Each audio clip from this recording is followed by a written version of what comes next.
হাসির রাজা, জ্ঞানের রাজা, রসিক রাজা গোপাল ভাঁড়।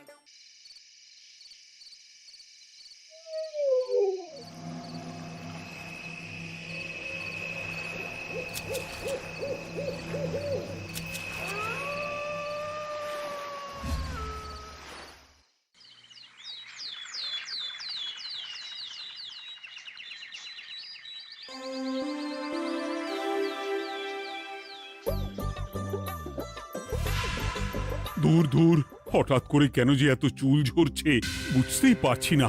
কতদিন হয়ে গেল চুল ওঠা আর থামছেই না। না, এমন হতে থাকলে তো মাথায় টাক পড়ে যাবে। না না না, আজ রাজবৈদ্যের কাছে পরামর্শ নিতে হবে। কি ব্যাপার মহারাজ, আজ আপনাকে এমন চিন্তিত দেখাচ্ছে কেন? জীবনে বড় দুঃখ গোপাল, মন মেজাজ একদম ভালো নেই। সে কি কি হয়েছে মহারাজ? গোপাল থাকতে দুঃখ কিসের? আর বলো না, মাথার চুলগুলো আজকাল ঝড়ে পড়া পাতার মতো পটপট করে ঝরে যাচ্ছে। আমি তো জানি কেন এমন হচ্ছে, কিন্তু এখনই মুখ খুললে চলবে না। আর একটু বেশি বিপদ বাড়লে তখন মাঠে নামবো। তাই বলুন। এ তো খুব ছোট ব্যাপার। চুল ঝরলে টাক পড়বে, আর সেটা পড়া কত ভালো জানেন? কথায় আছে, যত বড় টাক তত বেশি টাকা। তুমি চুপ করো তো বাপু। যদি টাক থাকলেই টাকা হতো, তাহলে তোমার টাকা কোথায়? যেটা বোঝো না সেটা নিয়ে কথা বলো না। তাই না তাই, মহারাজের ঝরছে চুল, চিন্তার ভাঁজ মাথায়। গোপাল যতই চেষ্টা করুক, চিড়ে ভিজবে না কথায়। তোমরা সকলে থামো তো দেখি। ও রাজবৈদ্য, তুমি এর কিছু উপায় বলো। আগে মহারাজ, অনেক সময় দেহে ওই লৌহের পরিমাণ কমে গেলে এমন চুল ঝরে। আপনি বরং পালং শাক, ওই কিশমিশ, কলা ও আরো কিছু ফল আমি বলে দিচ্ছি, সেগুলো বেশি করে খান। আচ্ছা আচ্ছা আচ্ছা, তবে তাই করে দেখি।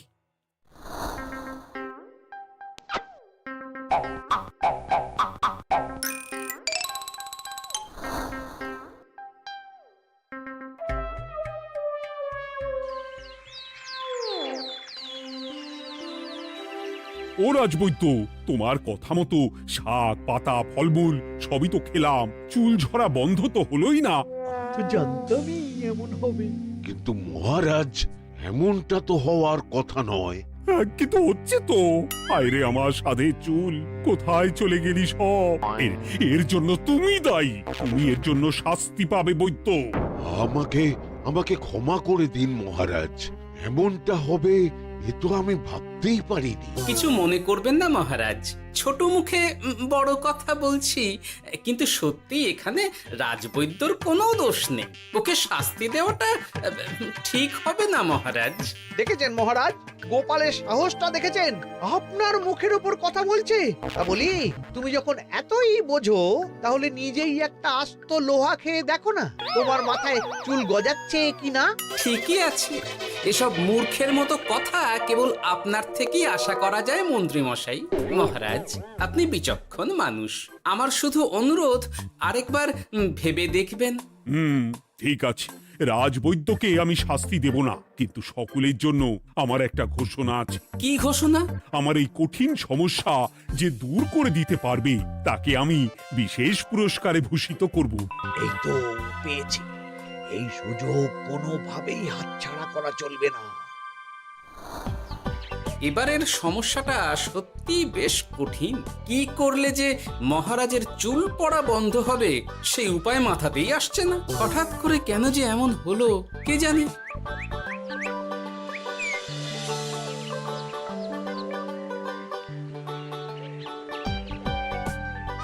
ও মা, তুমি এসে গেছো?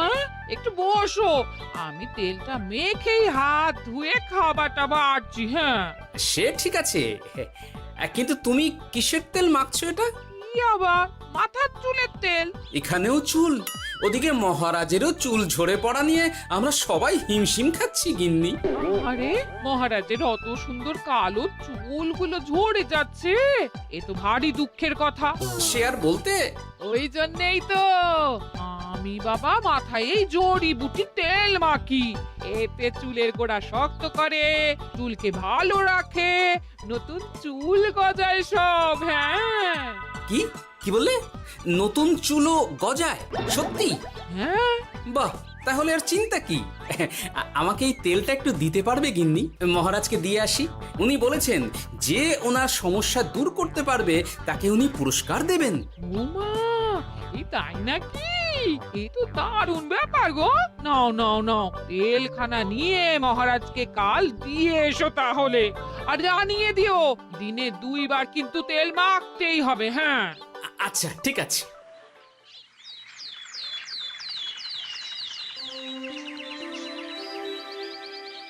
কোনো উপায় খুঁজে পেলে তোমরা? আগে মহারাজ, আমি আপনার জন্য নকল চুল বানিয়ে এনেছি। যতদিন আপনার চুল পড়া বন্ধ না হচ্ছে ততদিন আপনি এটা পরে ব্যবহার করতে পারেন। সে তো বুঝলাম, কিন্তু নকল চুল তো আর আসল চুলে জায়গা নিতে পারবে না বিজ্ঞানী। আসল চুলের কথা ভেবে আমি আপনার জন্য কেশুত্তে পাতা এনেছি মহারাজ। আচ্ছা বেশ। তা গোপাল, খুব তো আগের দিন বকবক করছিলে, তুমি কি এনেছো শুনি? সেটা যথাসময়ে দেখতে পেয়ে যাবেন মন্ত্রী মশাই। এটা জড়িবুটি তেল মহারাজ। আমি এটা আপনার জন্য এনেছি। এতে নতুন চুল গজায় আর চুলের স্বাস্থ্যও ভালো হয়। আমার গিন্নিও ব্যবহার করে এটি, তবে দিনে 2 বার করে মাখতে হবে, তাহলেই ভালো ফল পাবেন মহারাজ। বাবা, তাহলে তুমি কেন মাখো না? আচ্ছা, আপনার সমস্যাটা ঠিক কোথায় বলুন তো মন্ত্রী মশাই? মহারাজের জন্য কিছু আনলেও কথা শোনান, না আনলেও কথা শোনান। সত্যি তো মন্ত্রী, কেন তুমি সব সময় গোপালের পিছনে পড়ে থাকো বলো তো? এরা তো তাও সবাই কিছু না কিছু আমার কথা চিন্তা করে এনেছে, তুমি তো সেটাও করনি। না, আসলে মহারাজ, আমিও ভাবছিলাম আপনার কথা, কিন্তু থাক, বুঝেছি। আহ, দারুণ। তেলের গন্ধটাও খুব সুন্দর। গোপাল, তোমায় অনেক ধন্যবাদ। আশা করছি ব্যবহার করলে খুব ভালো ফল দেবে। একদম দেবেই মহারাজ। দূর বাবা, ভেবেছিলাম এক, হলো আর এক। কোথা দিয়ে যে গোপালটা মাঝখান দিয়ে এসে নাক গলিয়ে ঢুকে পড়ে, খুব শক্ত পুরস্কার নেওয়ার। দেখাচ্ছি মজা।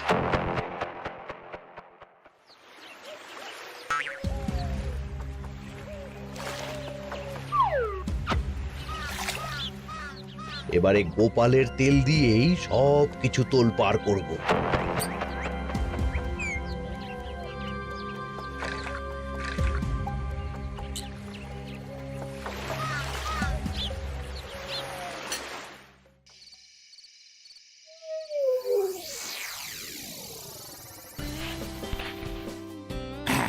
ব্যাস, হয়ে গেল 2 বার মাখা। গোপাল বলেছিল এতেই ভালো ফল পাব, কিন্তু এখন মাখার পর মাথাটা কেমন জ্বালা জ্বালা করছে মনে হচ্ছে। হয়তো নতুন চুল গজাবে বলে এমন হচ্ছে। কাল সকালে বোঝা যাবে। এতক্ষণে বোধহয় ছোট ছোট চুল গজিয়েই গেছে। কি এটা চুল গজানোর তেল ছিল নাকি পড়ে যাওয়ার? হে ভগবান, যেটুকু বাকি ছিল সেটাও ঝরে পড়ে টাক পড়েই গেল। হ্যাঁ, গোপালই হলো যত নষ্টের গোড়া।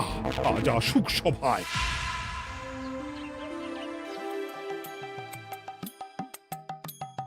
এই যে এখন এলেন উনি। ও কি মহারাজ, আপনি এমন কাপড় মাথায় জড়িয়ে বসে আছেন কেন? তুমি আর এমন প্রশ্ন জিজ্ঞাসা করো না গোপাল, তোমার দয়াতেই মহারাজের এমন অবস্থা। মানেটা আমি তোমায় দেখাচ্ছি, দাঁড়াও। এই যে গোপালের দেওয়া তেল মেখেই আমার এমন হয়েছে, আর তার জন্য আমি তোমাকে কোনোদিনও ক্ষমা করব না গোপাল। বিশ্বাস করুন মহারাজ, আমার গিন্নিও মাখে এই তেল, কিন্তু এমন কিছু তো এখনো পর্যন্ত ঘটেনি। আমি আর কিচ্ছু শুনতে চাই না। আমার মাথা ভর্তি চুল আমি ফেরত চাই। যতদিন না আমার মাথার সব চুল ফিরে আসছে ততদিন আমি তোমার মুখও দেখতে চাই না। মহারাজ, আপনার কোনো চিন্তা নেই, আমি তো আছি। এবার এই সমস্যার একটা সমাধান আমি করেই ছাড়বো। কি ব্যাপার, মন্ত্রী মশাই এত লাফাচ্ছে কেন? এসবের পেছনে আবার ওনার হাত নেই তো? না, ব্যাপারটা পরে দেখতে হচ্ছে।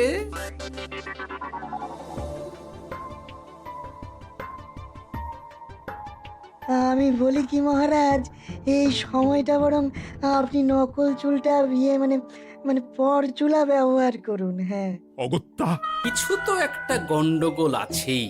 গিন্নিও তো রোজ মাথায় তেল মাখে, কই এমন তো হয় না। মন্ত্রী যদি কিছু করেও থাকে তাহলেও হাতে নাতে ধরবো কিভাবে?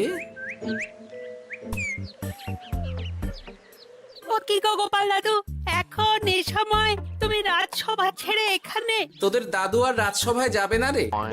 কি বলছো গো? কেন? আর কেন, বিনা দোষে এমন শাস্তি। তোমায় শাস্তি দিয়েছে? তুমি শুধু বলো কে তোমার সাথে কি করেছে, বাকিটা আমরা বুঝে নিচ্ছি। আচ্ছা বলছি, কৃষ্ণনগরের মন্ত্রী মশাইয়ের বাড়িটা কোন দিকে একটু বলতে পারবেন? কৃষ্ণনগরে নতুন নাকি? আগে তো আপনাকে কখনো দেখেছি বলে মনে পড়ছে না। হ্যাঁ, আমি এখানে থাকি না, আমি এখানে আমার কাজে এসেছি, তাই মন্ত্রী মশাইয়ের বাড়ির ঠিকানাটা যদি একটু বলে দেন। নিশ্চয়ই, এ পথ দিয়ে সোজা চলে যান, তারপর কিছুটা ডান দিকে গেলেই পেয়ে যাবেন। আচ্ছা, অনেক ধন্যবাদ। ভিন গাঁয়ের লোক মন্ত্রী মশাইয়ের বাড়িতে, ব্যাপারটা বেশ সন্দেহজনক লাগছে। এই এই গুলটে ন্যাপলা, তোরা তোরা দুজন একটু আড়াল থেকে দেখতো লোকটা মন্ত্রী মশাইয়ের বাড়িতে ঠিক কি জন্য এসেছে, তারপর আমায় খবর দিস। ঠিক আছে গোপাল দাদু। তোমার আবার এখানে আসার কি দরকার ছিল? আমি তো বলেছি যে আমি ঠিক গিয়ে তোমার পাওনা গন্ডা মিটিয়ে দেবো। মিটিয়ে দেবে? কতদিন হয়ে গেছে জানেন? দেখো, হয় আমার কীটনাশক আর সার সব ফিরিয়ে দিন, নয়তো আমার জিনিসের দাম মিটিয়ে দিন। কীটনাশক, সার আর কি করে ফেরত দেবো বলো? ও তো সব পুকুরের জলে মিশে গেছে। ওসব আমি জানি না, আমার পাওনা গন্ডা মিটিয়ে দিন, ব্যাস। চল চল, এখনই তাহলে গোপাল দাদুকে গিয়ে সব জানাই। হ্যাঁ, চল চল। দাদু, ও গোপাল দাদু, তোরা এসে গেছিস? আয় আয় আয় আয় আয়। মন্ত্রী মশাইয়ের মুখ থেকে অনেক খবর পেলাম। তাই নাকি? কি শুনি? মন্ত্রী মশাই ওই লোকটার কাছ থেকে অনেক কীটনাশক সার নিয়েছে, কিন্তু এখনো জিনিসের দাম মেটায়নি। হ্যাঁ, ওই জন্যই তো মন্ত্রী মশাইয়ের উপর লোকটা খুব রেগেছিল, হুমকিও দিয়েছে এক সপ্তাহের মধ্যে জিনিসের দাম সব মিটিয়ে দিতে হবে। তাই নাকি? কিন্তু কীটনাশক সার নিয়ে মন্ত্রী মশাই কি করবে? সেটা তো বলতে পারবো না দাদু, তবে হ্যাঁ, মন্ত্রী মশাই ওই লোকটাকে বলছিল যে ওই সব কীটনাশক সার পুকুরের জলে মিশে গেছে। কি বললি? পুকুরের জলে? আচ্ছা, এবার দুয়ে দুয়ে চার করা গেল। অনেক ধন্যবাদ রে তোদের। বল বল, তোরা কি খাবি? কিচ্ছু লাগবে না গোপাল দাদু, তবে ভোলা বয়ের আর মিষ্টি খাওয়ালে। আচ্ছা আচ্ছা। কি করে যে মহারাজকে আসল ব্যাপারটা বোঝাই, কিছু তো একটা উপায় বের করতেই হবে। তা বলি বাবা, রাজসভায় যেতে হবে না বলে কি সারাদিন এইভাবেই শয়নে শয়নে দিন কাটাবেন বাবা? হ্যাঁ, উপায় পেয়ে গেছি। বুঝলে গিন্নি, আমাকে একটা জায়গায় যেতে হবে, বুঝলে? তারপর ওখানে যদি কাজ হয় তাহলে আগামীকাল রাজসভায় আমি যাব। কিন্তু তুমি যে বলেছিলে তোমার এখন ছুটি। হ্যাঁ, কি আর করি বলো, গুরুত্বপূর্ণ একটা কাজ, তাই যেতেই হবে। আচ্ছা যাও। ওই গো বিজ্ঞানী, আরে গোপাল যে, বলো। এই এই যে বিজ্ঞানী, একটা বিশেষ দরকারে তোমার কাছে এলাম, বুঝলে? হ্যাঁ, বলোই না। আচ্ছা, এই দূষিত জলকে কিভাবে আবার পরিশুদ্ধ করে বলতে পারবে? কেন পারবো না? জলের মধ্যে একটু চুন আর ফটকিরি দিয়ে দিলেই জল আবার দূষণমুক্ত হয়ে যাবে। তবে ওগুলো দেওয়ার পর কিছুদিন সেই জলকে ব্যবহার করা বন্ধ রাখতে হয়। হ্যাঁ, আচ্ছা আচ্ছা, অনেক ধন্যবাদ, আসি তাহলে। হ্যাঁ,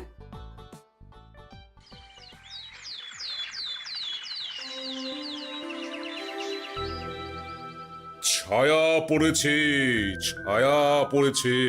আমি বেশ বুঝতে পারছি তার ছায়া পড়েছে এখানে। কার ছায়া পড়েছে? আজকাল তোর মাথা থেকে অনেক চুল ঝরে পড়ছে, তাই না? আগে হ্যাঁ সাধু বাবা, আপনি একদম ঠিক কথা বলেছেন। ও বাবা, এই আবার কোথা থেকে উদয় হলো? আরে আমি একা গিয়ে সেই স্নানের পুকুর পরিদর্শন করতে চাই। যথা আজ্ঞা বাবা।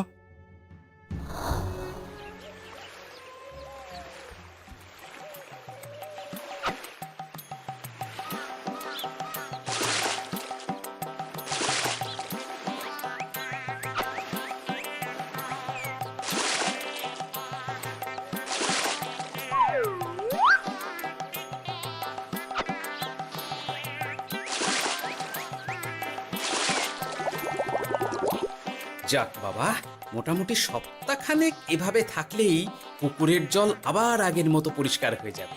এবার শুধু মহারাজকে একটু বুঝিয়ে বললেই হয়ে যাবে।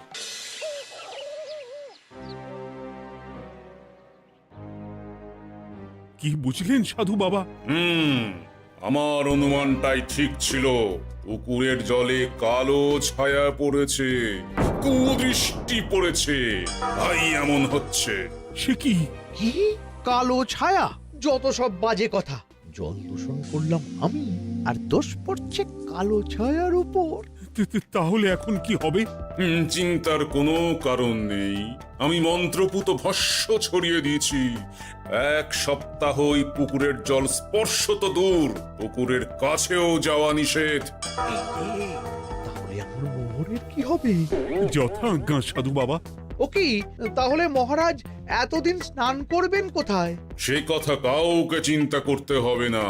মহারাজের ওপরে কালো ছায়া পড়া জল পড়েছে, তাই আগে সেটা শোধন করতে হবে। আমাকে তাহলে কি করতে হবে সাধু বাবা? আমার শিষ্য গোপাল আমাকে আগেই এই বিষয় জানিয়েছিল। আমি তার হাত দিয়েই তোর স্নানের জল পাঠিয়ে দেব। তাই আগামী 1 সপ্তাহ সেই জল দিয়েই তোকে স্নান করতে হবে। কি গোপাল? দেখছো তো মন্ত্রী, গোপাল আমাকে কত ভালোবাসে। আমি ওকে কত কথা শোনালাম, কিন্তু না না না না, কাল থেকেই আমি আবার গোপালকে রাজসভায় ডেকে আনবো। আমি আসছি, আমার কাজ হয়ে গেছে। আর হ্যাঁ, তোর স্নানের পুকুরের চারিদিকে প্রহরীর বন্দোবস্ত কর। কাক পক্ষীও যেন ওখানে প্রবেশ করতে না পারে। আচ্ছা বাবা, আচ্ছা।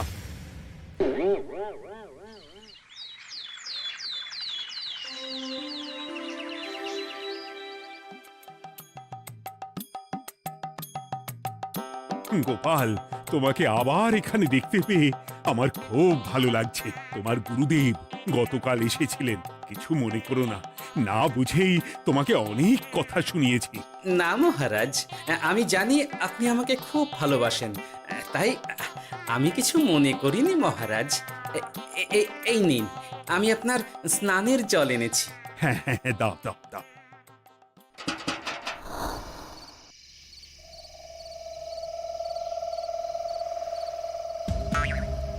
ও বাবা, পুকুরের কাছে যে গিয়ে দেখবো সে উপায় নেই। চারপাশে প্রহরীতে ভর্তি, তাহলে কি সত্যি সত্যি কালো ছায়া পড়েছে? ভালোই হলো, পাওনাদারকে বলে দেবো কীটনাশকটা জালি ছিল। হি হি।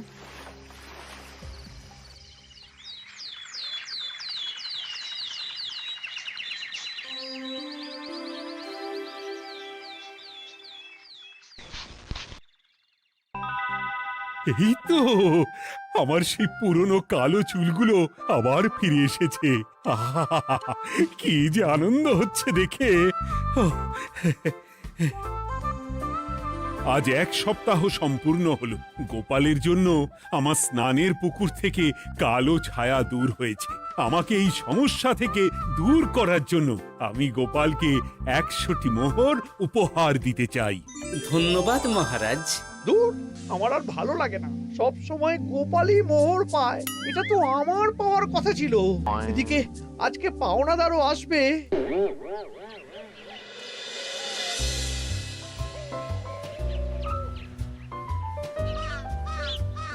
গোপাল দাদু, ওই লোকটা এসে গেছে।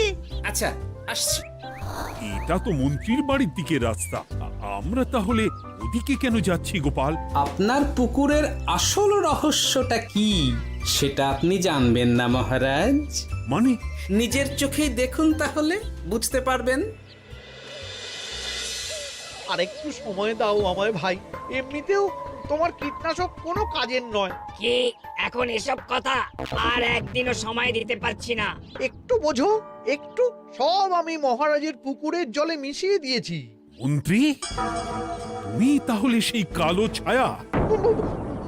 মহারাজ, আপনার পর্দা ফাঁস হয়ে গেছে মন্ত্রী মশাই। তুমি তাহলে সবটা জানতে? একদম প্রথম থেকে। রে, খুব জোর ফেঁসেছি। এদিকে পাওনাদার, ওদিকে মহারাজ, এখান থেকে কেটে পড়তে হবে। গন্ডগোল করে আবার পালানো হচ্ছে তবে রে। বলো, কেন করেছিলে? মহারাজ, আমি ভেবেছিলাম আপনার সব চুল উঠে গেলে আমি আপনার কাছ থেকে চুল গজানোর ওষুধ দেওয়ার নামে অনেক টাকা লুটবো। কিন্তু সেই ভাবনা ভাবনাই থেকে গেল, সেগুড়ে যে বালি হয়ে গেল। ভাবা যায় চুলের জন্য চুলোচুলি, হ্যাঁ? হাসির রাজা জ্ঞানের রাজা রসিক রাজা গোপাল